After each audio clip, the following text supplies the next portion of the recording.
Hi teachers அனைவருக்கும் வணக்கம். நம்ம கமெண்ட்டில் ஒருத்தவங்க கேட்டிருந்தாங்க என்ன அப்படின்னு சொல்லி பார்த்தீங்கன்னா எக்ஸாம் கொஷின்ஸை பற்றி. ஸோ பேசிக் இல்லாமல் டீப்பாக தான் கொஷின்ஸ் வந்து கேட்பாங்கன்னு சொல்கிறாங்க. அப்போ எக்ஸாம்ஸ்க்கு என்ன மாதிரி ப்ரிப்பரேஷன் பண்ணணும், நம்ம காலேஜ் எக்ஸாம்ஸ்க்கு படிக்கிற மாதிரி புக்கு ஃபுல்லாக படிக்கணுமா, அல்லது சிலபஸில் இருக்கக்கூடிய அந்த லைனுக்கு ஏற்ற மாதிரி அந்த கண்டென்ட் மட்டும் படித்தா ஓகேவா சார் அப்படின்னு சொல்லி கேட்டிருக்காங்க. ஸோ அதற்கான வீடியோ தான் இது. இந்த கொஷின் பேட்டர்ன் அப்படிங்கிறது சப்ஜெக்ட் வைஸு மாறும். ஸோ எனக்கு தெரிஞ்ச ஒரு சில ஐடியாஸ் வந்து சொல்கிறேன். அது உங்களுக்கு ஓகேவாக இருந்தால் யூஸ் பண்ணிங்க. அது சப்ஜெக்ட் வைஸாக கண்டிப்பாக மாறும். ஏன்னா ஒரு சில சப்ஜெக்ட்டுக்கு பேசிக் கண்டிப்பாக கேட்பாங்க. அதே போல் டீப்பாக எந்த அளவுக்கு கேட்கணுமோ அதுலேயுமே கேட்பாங்க. அது அந்தந்த சப்ஜெக்ட்டுக்கு ஏற்ற மாதிரி மாறும். சரிங்களா?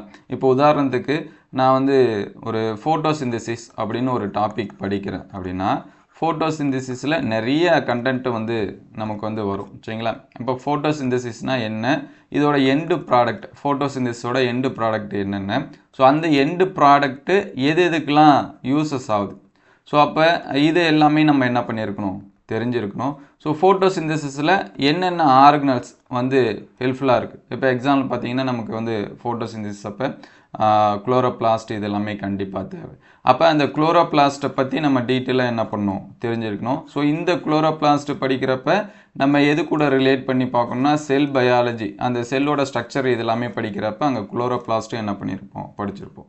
ஸோ அப்போ அந்த குளோரோபிளாஸ்ட் படிக்கிறப்ப இதுக்குள்ளார என்னென்ன என்சைம்ஸ் வந்து இருக்குது, எது வந்து ஃபோட்டோசிந்தசிஸ்க்கு வந்து என்ன பண்ணுது, ஹெல்ப் பண்ணுது, ஸோ அது உள்ளார என்னென்ன இருக்குது அப்படிங்கிறதையும் என்ன பண்ணிக்கணும், நம்ம வந்து தெரிஞ்சுக்கணும். அப்போ இந்த ஃபோட்டோசிந்தசிஸ் ஒரு டாப்பிக்கு.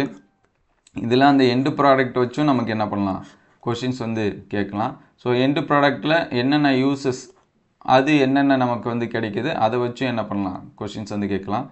அல்லது குளோரோபிளாஸ்ட்டை வச்சு என்ன பண்ணலாம், கொஷின்ஸ் வந்து கேட்கலாம்.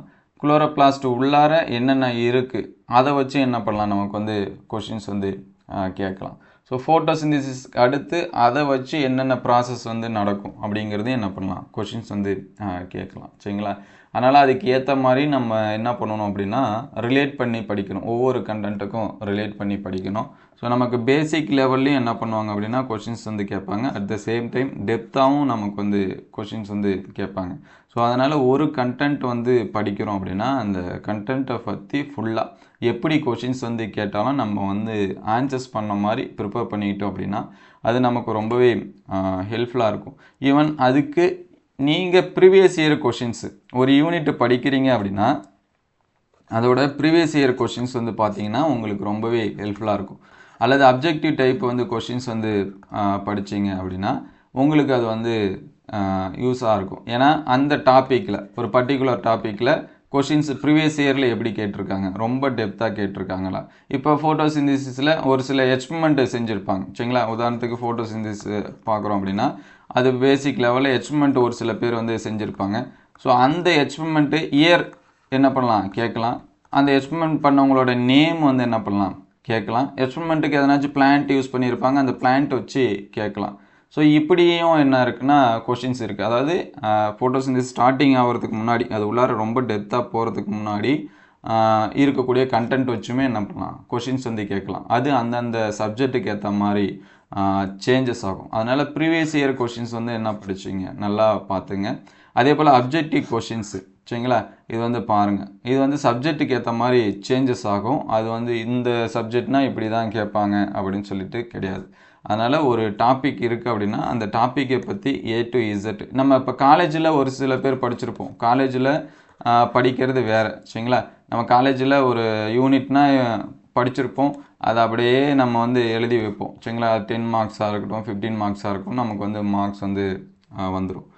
அதே அப்ஜெக்டிவ் டைப் அப்படின்னு சொல்லி பார்க்குறப்ப ஒரு பேராகிராஃப் படித்தாலே நீங்கள் அந்த ஒரு பேராவிலேருந்து 10 கொஷின்ஸு, 20 கொஷின்ஸு அல்லது 30 கொஷின்ஸ் கூட உங்களால் என்ன பண்ண முடியும், மேக் பண்ண முடியும். சரிங்களா? ஒரே ஒரு டாப்பிக்கை வச்சுட்டு அந்த டாப்பிக்லேருந்து எவ்வளோ கொஷின்ஸ் வந்து உங்களால் எடுக்க முடியுமோ அவ்வளோக்கும் வந்து என்ன பண்ணலாம், எடுக்கலாம். ஈவன் உங்கள்கிட்ட ஒரு பேராகிராஃப் இருந்தாலுமே அதை வச்சு நிறைய கொஷின்ஸ் வந்து எடுக்கலாம். சரிங்களா? அதனால் நம்ம காலேஜில் படித்தது வேறு. இப்போ டிஆர்பிக்கு படிக்கிறப்ப தான் நிறைய பேருக்கு தெரியும். எனக்கு அப்படி தான் தெரிஞ்சுது. ஒருவேளை நான் காலேஜில் சரியாக படிக்கலையா என்ன அப்படின்னு சொல்லிட்டு கூட தெரியல. இவ்வளோ கண்டென்ட் இருக்கா, இவ்வளோலாம் நம்ம படிச்சிருக்கோமா, படிக்காமல் விட்டுட்டுமே அப்படின்னு சொல்லிட்டு கூட ஒரு சில டைம் தோணும் சரிங்களா. ஏன்னா அந்த அளவுக்கு நமக்கு டிஆர்பியில் கொஞ்சம் டெப்த்தாக படிக்கிற மாதிரி தான் இருக்கும். ஒரு சில இயரில் நமக்கு வந்து ஒரு சில கொஷின்ஸ் இப்போ ஒரு யூனிட்லேருந்து ஒரு 10 கொஷின்ஸ் வந்து கேட்பாங்க அப்படின்னா ஒரு 2 அல்லது 3 கொஷின்ஸ் பேசிக் லெவலாக கூட இருக்கும் சரிங்களா. ஸ்கூலில் லெவலில் இந்த மாதிரியான கொஷின்ஸ் கூட நமக்கு வந்து இருக்கும். ஈவன் நம்ம செட் எக்ஸாம்ஸ் இதுலையுமே என்ன பண்ணியிருக்கலாம், பார்த்துருக்கலாம் சரிங்களா. அதனால் ஒரு கண்டென்ட் எடுக்கிறீங்க அப்படின்னா அந்த கண்டென்ட்டை பற்றி ஃபுல்லாகவே என்ன பண்ணீங்க பார்த்துங்க. இப்போ வந்து இது வந்து எது கூடலாம் ரிலேட் ஆகுது அப்படின்னு சொல்லிட்டு பாருங்கள். அப்போ செல் பயாலஜி படிக்கிறப்பையும் நம்ம இந்த குளோரோபிளாஸ்ட் பற்றி படிச்சிருப்போம். இங்கே ஃபோட்டோசிந்தசிஸ் வரும்போதும் என்ன பண்ணியிருப்போம், குளோரோபிளாஸ்ட் படிச்சிருப்போம். ஸோ அப்போ இங்கே ஃபோட்டோசிந்தசிஸில் லைட்டை பற்றி படிப்போம் சரிங்களா. இங்கே எத்தனை ஃபோட்டான்ஸ் வந்து தேவை, அந்த குவாண்டம் அப்படின்னு சொல்லுவாங்க. ஸோ அது வந்து படிக்கிறப்ப அந்த பயோஃபிசிக்ஸ் அந்த மாதிரி போகும். பயோ கெமிஸ்ட்ரி கூடயும் என்ன பண்ணும், ரிலேட் ஆகும் சரிங்களா. அது கூடயும் நம்ம என்ன பண்ணியிருக்கணும், ரிலேட் பண்ணி படிக்கணும். என்சைம்ஸ் பற்றி படித்தோம் அப்படின்னா இங்கேயும் வரும் சரிங்களா. அப்போ வந்து ஃபோட்டோசிந்தசிஸில் ரெஸ்பிரேஷன் அப்போ என்ன என்சைம்ஸ் வந்து வருது அப்படிங்கிறது எல்லாமே நமக்கு வந்து என்ன பண்ணும், அப்போ தான் தெரியும். ஸோ இதெல்லாமே ரிலேட் பண்ணி படித்தா நமக்கு கொஞ்சம் ஈஸியாக இருக்கும் சரிங்களா. அதனால் படிக்கிறதுக்கு முன்னாடி ஐயோ டிஆர்பி அப்படிங்கிறது கஷ்டமாக இருக்குமா, இதெல்லாமே நம்மளால் கம்ப்ளீட் பண்ண முடியுமா அப்படின்னு சொல்லிட்டு நினைக்காதீங்க. நம்ம மாஸ்டரு, நம்ம சப்ஜெக்ட்டுக்கு நம்ம தான் மாஸ்டர். எங்கள் காலேஜில் ஸ்டாஃபுங்களாம் தான் சொல்லுவாங்க, நீ மாஸ்டர் டிகிரின்னு வச்சுருக்கிறா, நீ தாண்டா உன் சப்ஜெக்ட்டுக்கு மாஸ்டரு, நீ என்னடா இப்படி பண்ணிகிட்ருக்க அப்படின்லாம் ஒரு சில டைம் சொல்லுவாங்க. ஸோ அதனால் நம்ம குவாலிஃபை ஆகிட்டோம், நம்ம சப்ஜெக்ட்டுக்கு நம்ம தான் மாஸ்டரு. ஸோ அதை நம்ம எந்தளவுக்கு அடுத்தடுத்த ஸ்டேஜஸில் நம்ம காலேஜில் சரியாக படிச்சிருக்கலாம், படிக்காமல் இருக்கலாம். அடுத்த கட்டம் நம்ம எக்ஸாம்ஸ்க்குன்னு வரும்போது இன்னும் கொஞ்சம் பெட்டராக பெர்ஃபார்மன்ஸ் பண்ணுறதுக்கு மற்றவங்களோட நம்ம பெட்டராக என்ன பண்ணணும், பெர்ஃபார்மன்ஸ் பண்ணுறதுக்கு கொஞ்சம் எக்ஸ்ட்ரா படித்ததாகணும். அதனால் பேசிக் லெவல்லேருந்து நல்லா தெரிஞ்சு வச்சுங்க. எடுத்தோடனே அந்த பேசிக் இருந்தால் தான் அடுத்தடுத்து போக முடியும் சரிங்களா. இது இப்போ ஃபோட்டோசிந்தசிஸ் என்னன்னு தெரிஞ்சால் தான் இது வந்து light energy is converted to chemical energy. அப்போ கெமிக்கல் எனர்ஜி நமக்கு என்ன வருது, கெமிக்கல் எனர்ஜி கன்வெர்ட் ஆகிறதுக்கு என்னென்ன ப்ராசஸ் வந்து நடக்குது, எந்தெந்த ஸ்டெப்ஸில் வந்து நடக்குது, அதெல்லாமே நம்ம என்ன பண்ணிக்கணும், 1 by 1 தெரிஞ்சுக்கணும் சரிங்களா. அதுதான் பேசிக்லேருந்து ஹை லெவல் போகிறது. இது எனக்கு தெரிஞ்ச அளவுக்கு நான் சொல்லியிருக்கேன். இது எந்த அளவுக்கு கிளியராக சொல்லியிருக்கேன் அப்படின்னு சொல்லிட்டு தெரியல. ஸோ உங்களுக்கு அந்த சப்ஜெக்ட்டுக்கு ஏற்ற மாதிரி சேஞ்சஸ் ஆகும். உங்களுக்கு எப்படி கொஷின்ஸ் வந்து கேட்பாங்க அப்படிங்கிறதுக்கு ஃபஸ்ட்டு நீங்கள் எந்த யூனிட் படித்தாலும் அந்த ப்ரீவியஸ் இயர் கொஷின்ஸ் வந்து பாருங்கள். அதை பார்த்துட்டு அந்த டாப்பிக்கு அதோட அப்ஜெக்டிவ் கொஷின்ஸ் இதெல்லாமே பார்த்தீங்கன்னா உங்களுக்கு ரொம்பவே ஹெல்ப்ஃபுல்லாக இருக்கும். ஸோ உங்களுக்கு எதாவது டவுட் இருந்துச்சு அப்படின்னா கமெண்ட் பண்ணுங்கள். இது கிளியராக சொல்லலை, இன்னும் கொஞ்சம் தெளிவாக சொல்லுங்கள் அப்படின்னாலும் கமெண்ட் பண்ணுங்கள். அடுத்த டைம் இதை விட பெட்டராக சொல்கிறதுக்கு ட்ரை பண்ணுறேன். இல்லை உங்களுக்கு வேறு யாராவதுக்கு பார்க்குறவங்களுக்கு இது இப்படி படிங்க அப்படின்னு சொல்லணும்னு தோணுச்சுனாலும் சொல்லுங்கள். அது அவங்களுக்கு இன்னும் கொஞ்சம் பெட்டர் ஹெல்ப்ஃபுல்லாக இருக்கும். ஸோ உங்களுக்கு எதாவது டவுட்டாக இருந்துச்சுன்னா கமெண்ட் பண்ணுங்கள். எனக்கு தெரிஞ்சதை சொல்கிறேன், அல்லது யார்கிட்டயாவது கேட்டு நான் வந்து உங்களுக்கு கொஞ்சம் நல்லா எக்ஸ்பிளைன் பண்ண ட்ரை பண்ணுறேன். Thank you all.